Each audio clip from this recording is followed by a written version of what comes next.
We have basically eradicated almost Down syndrome from our society, that there is hardly ever a child born with Down syndrome in Iceland anymore. So that report on the abortion of children with Down syndrome in Iceland ignited a firestorm. And now one state is taking steps against such practices here. The Pennsylvania State House overwhelmingly passed a bill that would ban abortion for babies who may have Down syndrome. Regardless, the bill faces a tough road ahead, as the state's Democratic governor is among the opponents. A spokesperson saying, quote, Pennsylvania Republicans are trying once again to criminalize a health care decision that Governor Wolf has made clear should be made by a woman and her doctor, not politicians in Harrisburg. Here now, Dr. Gina Loudon is a psychology expert and creator of, quote, They All Have Names, a nonprofit that helps families adopt children like her son Samuel, who has Down syndrome. Dr. Loudon, good to have you here tonight.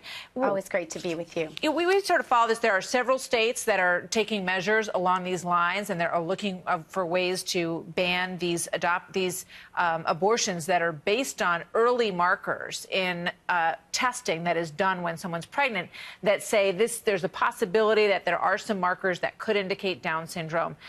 Sometimes those markers turn out to be false positives for Down syndrome. True. When you look at this and you see what's happening in these states, what goes through your mind?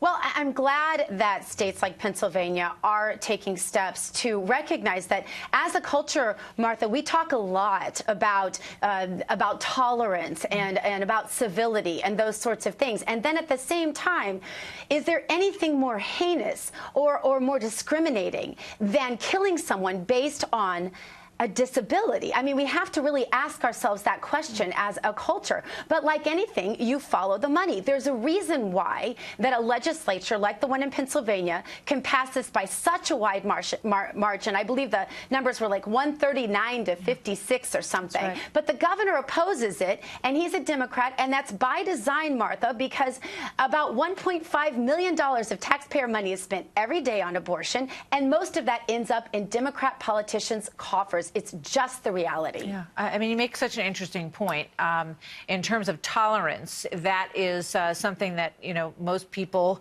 try to embrace about our society in general. But you heard the lawmaker who said that he believes that this is interfering with a decision that he believes should be made between a woman and her doctor.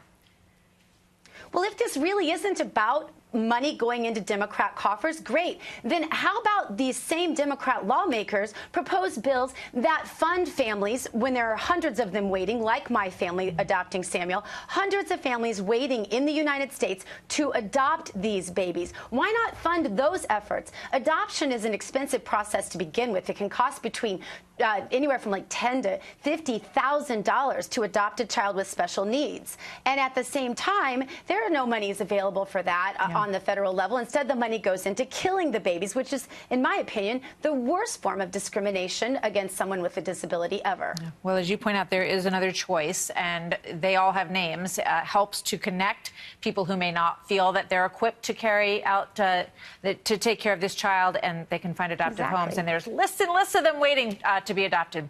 Thank you, or to adopt them, rather. Dr. Gina Loudon, thank you. Good to see you. Good to see you tonight. Thanks.